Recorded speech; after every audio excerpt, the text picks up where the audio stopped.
About the listening test. The test. The Ielts listening test tests your ability to understand spoken English in different situations. The test lasts for approximately 30 minutes and has 4 parts. In each part, you listen to a recording and answer 10 questions. Before each part, you hear information about who is speaking, the situation and the topic. The voice on the recording then tells you which questions to look at, and you read the instructions for the task on the question paper. The recordings in each part are divided into parts, and there is generally a pause. You hear a continuation of the same recording. You should use the pause to read the task so that you're ready to answer the questions. You hear each part of the recording once only. You should answer the questions as you listen, and write your answers directly onto the question paper. You have 10 minutes at the end of the test to copy your answers onto the separate answer sheet. Part 1. In this part of the test, you hear a conversation between 2 people. The conversation is generally about living, studying or working in an English-speaking country. For example, you may hear a conversation between an employer and an employee, or one between a student and a college administrator, or 2 friends talking about how to spend their free time. The conversation has a purpose, such as giving instructions, asking for information, making a booking or making plans. Most of the questions test your ability to understand the detailed information that is exchanged between the speakers and the conclusions they reach. You often have to complete the missing information in a form, a table, or a set of notes. Sometimes, you may have to choose the correct answer from a list of alternatives. 4 sample tests. 40 questions. Part 1. You will hear a woman phoning a friend to get information about a job agency. First, you have some time to look at questions 1 to 5.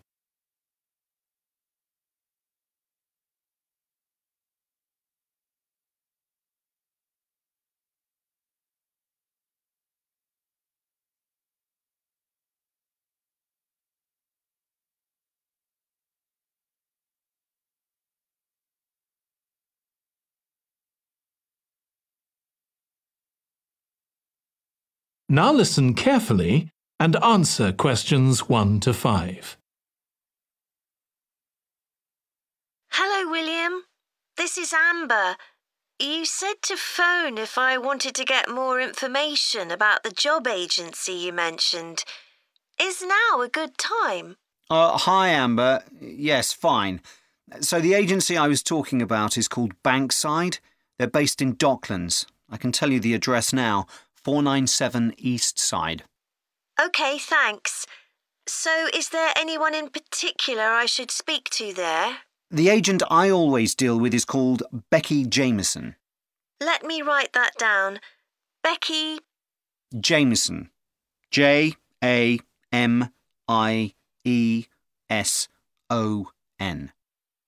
Do you have her direct line? Yes, it's in my contacts somewhere. Right, here we are. 07866 510 333. I wouldn't call her until the afternoon if I were you. She's always really busy in the morning trying to fill last-minute vacancies.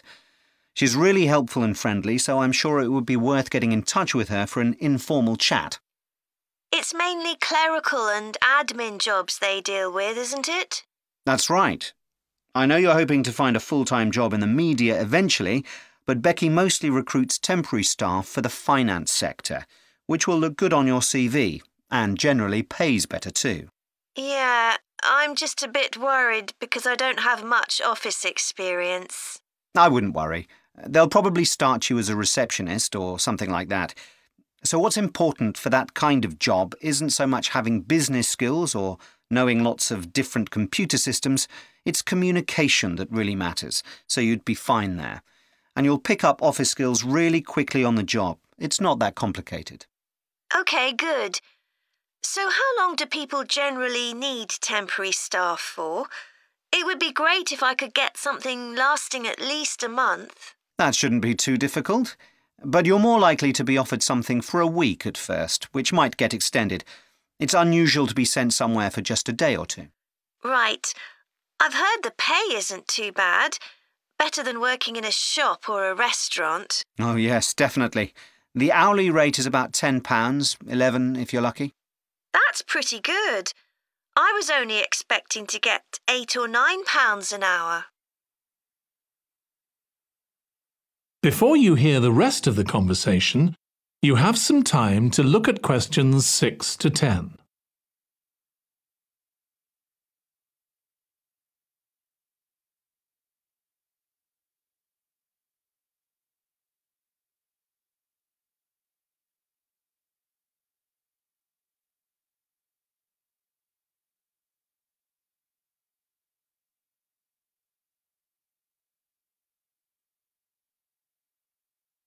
Now listen and answer questions 6 to 10. Do you want me to tell you anything about the registration process? Yes, please. I know you have to have an interview. The interview usually takes about an hour, and you should arrange that about a week in advance. I suppose I should dress smartly if it's for office work. I can probably borrow a suit from Mum. Good idea. It's better to look too smart than too casual. Will I need to bring copies of my exam certificates or anything like that? No, they don't need to see those, I don't think. What about my passport? Oh yes, they will ask to see that. OK. I wouldn't get stressed about the interview, though. It's just a chance for them to build a relationship with you, so they can try and match you to a job which you'll like. So there are questions about personality that they always ask candidates, fairly basic ones, and they probably won't ask anything too difficult, like what your plans are for the future. Hope not. Anyway, there are lots of benefits to using an agency. For example, the interview will be useful because they'll give you feedback on your performance so you can improve next time. And they'll have access to jobs which aren't advertised. Exactly. Most temporary jobs aren't advertised. And I expect finding a temporary job this way takes a lot less time. It's much easier than ringing up individual companies. Yes, indeed. Well, I think I've covered everything.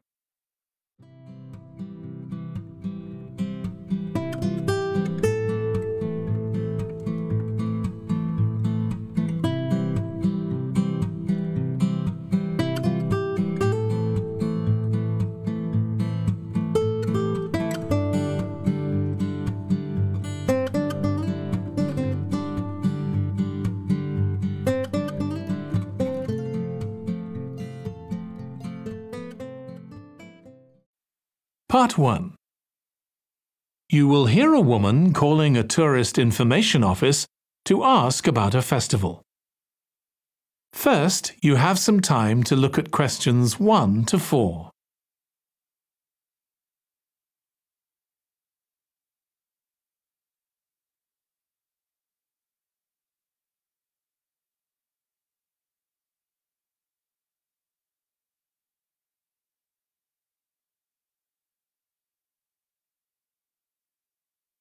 Now listen carefully and answer questions 1 to 4. Good morning. You're through to the Tourist Information Office. Tim speaking. How can I help you? Oh, hello. Could you give me some information about next month's festival, please? My family and I will be staying in the town that week. Of course. Well, it starts with a concert on the afternoon of the 17th. Oh, I heard about that. The orchestra and singers come from the USA, don't they? They're from Canada. They're very popular over there. They're going to perform a number of well-known pieces that will appeal to children as well as adults. That sounds good. My whole family are interested in music. The next day, the 18th, there's a performance by a ballet company called Eustatis. Sorry? The name is spelled E-U-S-T-A-T-I-S. They appeared in last year's festival and went down very well. Again, their programme is designed for all ages. Good. I expect we'll go to that. I hope there's going to be a play during the festival. A comedy, ideally. You're in luck. On the 19th and 20th, a local amateur group are performing one written by a member of the group. It's called Jemima. That'll be on in the town hall. They've already performed it 2 or 3 times. I haven't seen it myself, but the review in the local paper was very good. And is it suitable for children? Yes. In fact, it's aimed more at children than at adults. So both performances are in the afternoon. And what about dance? Will there be any performances? Yes, also on the 20th, but in the evening. A professional company is putting on a show of modern pieces with electronic music by young composers. Uh-huh. The show is about how people communicate, or fail to communicate with each other, so it's got the rather strange name, Chat. I suppose that's because that's something we do both face-to-face and online. That's right. Before you hear the rest of the conversation, you have some time to look at questions 5 to 10.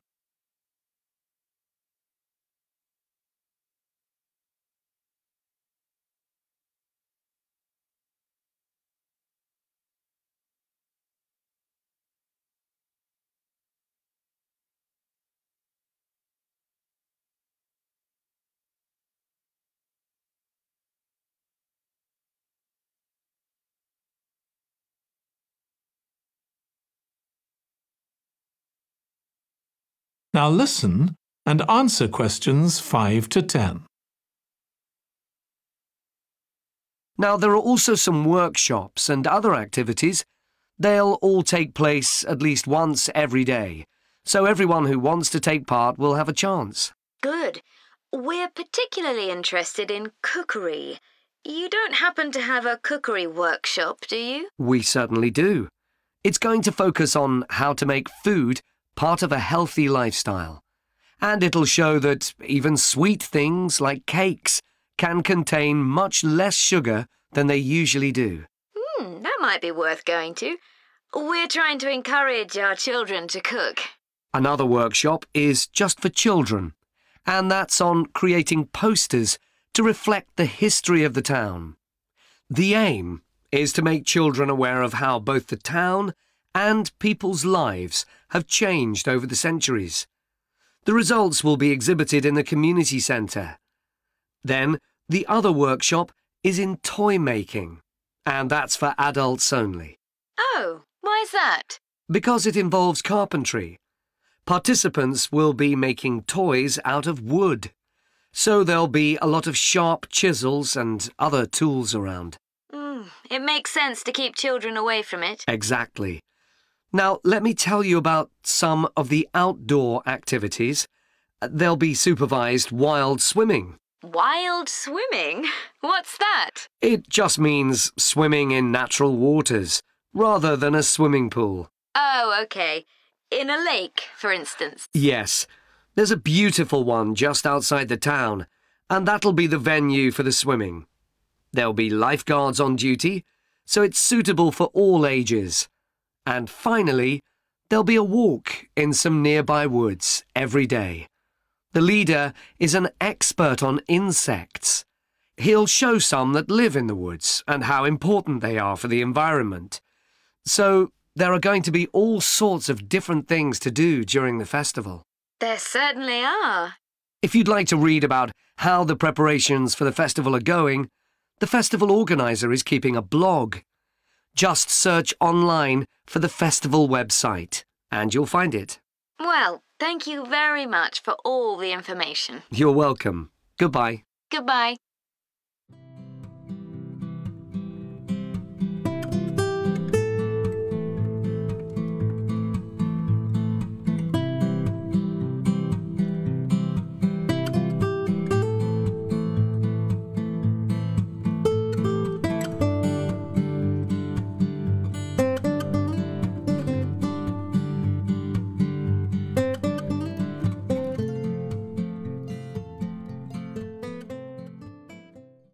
Part 1. You will hear a woman who works at an employment agency talking to a man about jobs he could apply for. First, you have some time to look at questions 1 to 5.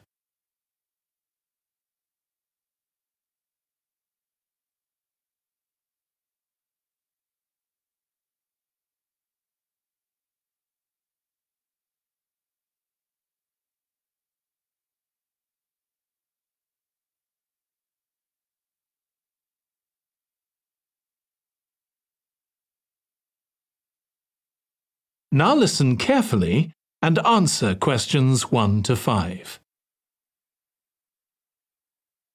Good morning. Thanks for coming in to see us here at the agency, Joe. I'm one of the agency representatives and my name's Sally Baker. Hi, Sally. I think we spoke on the phone, didn't we? That's right, we did. So thank you for sending in your CV. We've had quite a careful look at it, and I think we have 2 jobs that might be suitable for you. OK. The first one is in a company based in North London. They're looking for an administrative assistant. OK. What sort of company is it? They're called Home Solutions, and they design and make furniture. Oh, I don't know much about that, but it sounds interesting. Yes, well, as I said, they want someone in their office, and looking at your past experience, it does look as if you fit quite a few of the requirements. So on your CV, it appears you've done some data entry? Yes. So that's one skill they want. Then they expect the person they appoint to attend meetings and take notes there. OK. I've done that before, yes. And you need to be able to cope with general admin. Filing and keeping records and so on. That should be OK. And in my last job, I also had to manage the diary. Excellent. That's something they want here too. I'd suggest you add it to your CV. I don't think you mentioned that, did you? No. So, as far as the requirements go, they want good computer skills, of course, and they particularly mention spreadsheets. That should be fine. And interpersonal skills, which would be something they'd check with your references. I think that should be OK, yes. Then they mention that they want someone who is careful and takes care with details. Just looking at your CV, I'd say you're probably all right there. I think so, yes. Do they want any special experience? I think they wanted some experience of teleconferencing. Oh, I've got 3 years' experience of that. Let's see. Yes, good. In fact, they're only asking for at least 1 year, so that's great. So is that something that might interest you? It is, yes. The only thing is, you said they were in North London, so it would be quite a long commute for me. OK. Before you hear the rest of the conversation, you have some time to look at questions 6 to 10.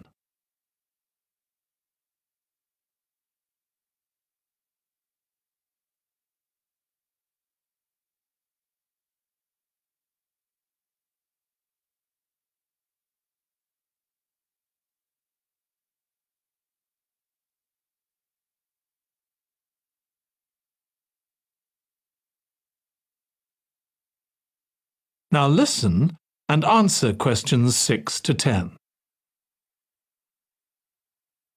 So the second position might suit you better as far as the location goes.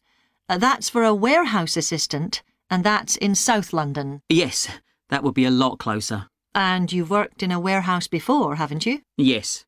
So as far as the responsibilities for this position go, they want someone who could manage the stock, obviously, and also deliveries.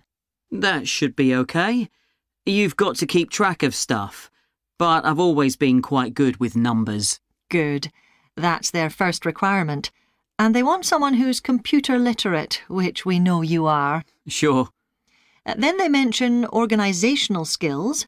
They want someone who's well organised. Yes, I think I am. And tidy? Yes. They go together, really, don't they? Sure. Then the usual stuff. They want someone who can communicate well, both orally and in writing. OK. And for the last warehouse job I had, one of the things I enjoyed most was being part of a team. I found that was really essential for the job. Excellent. Yes, they do mention that they want someone who's used to that, yes. Now, when you were working in a warehouse last time, what sorts of items were you dealing with? It was mostly bathroom and kitchen equipment, sinks and stoves and fridges. So you're okay moving heavy things? Sure, I'm quite strong and I've had the training. Good. Now, as far as experience goes, they mention they want someone with a licence and that you have experience of driving in London, so you can cope with the traffic and so on. Yes, no problem. And you've got experience of warehouse work. And the final thing they mention is customer service. I think, looking at your CV, you're okay there. Right. So, what about pay? Can you tell me a bit more about that, please?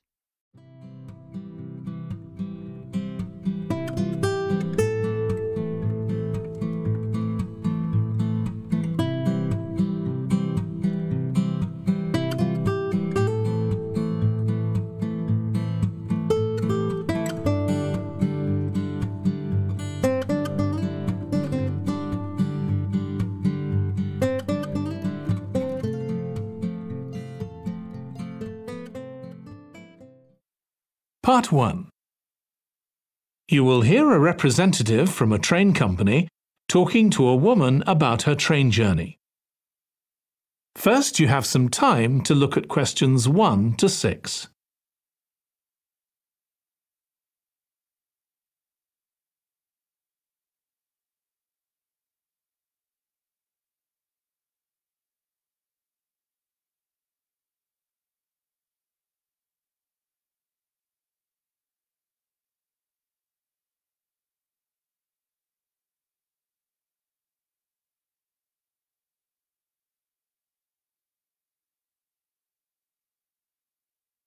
Now listen carefully and answer questions 1 to 6. Hello, do you mind if I ask you some questions about your journey today? We're doing a customer satisfaction survey. Yes, OK. I've got about 10 minutes before my train home leaves. I'm on a day trip. Great, thank you. So, first of all, could you tell me your name? It's Sophie Bird. Thank you. And would you mind telling me what you do? I'm a journalist. Oh, really? That must be interesting. Yes, it is. So, was the reason for your visit here today work? Actually, it's my day off. I came here to do some shopping. Oh, right. But I do sometimes come here for work. OK. Now, I'd like to ask some questions about your journey today, if that's OK. Yes, no problem. Right. So, can you tell me which station you're travelling back to? Stormforth, where I live. Can I just check the spelling? Staunfirth?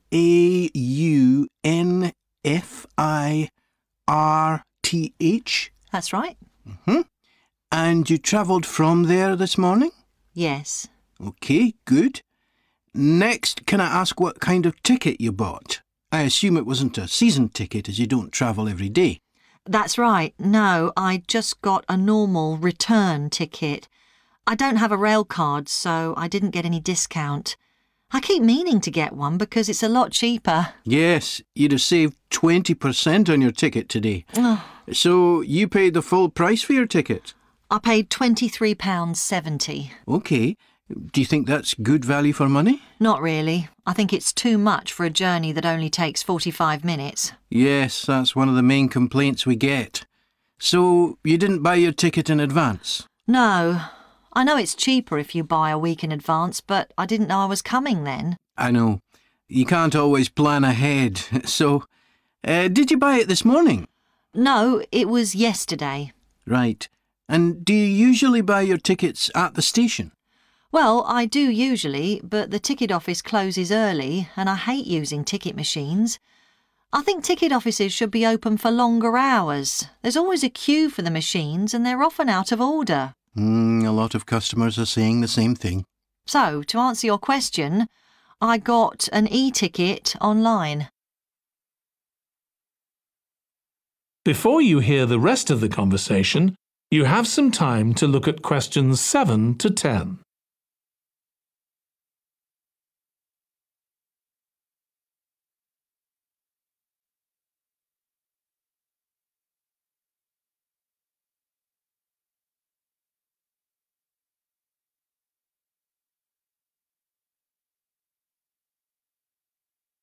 Now listen and answer questions 7 to 10. OK, thank you. Now, I'd like to ask you about your satisfaction with your journey. So what would you say you were most satisfied with today?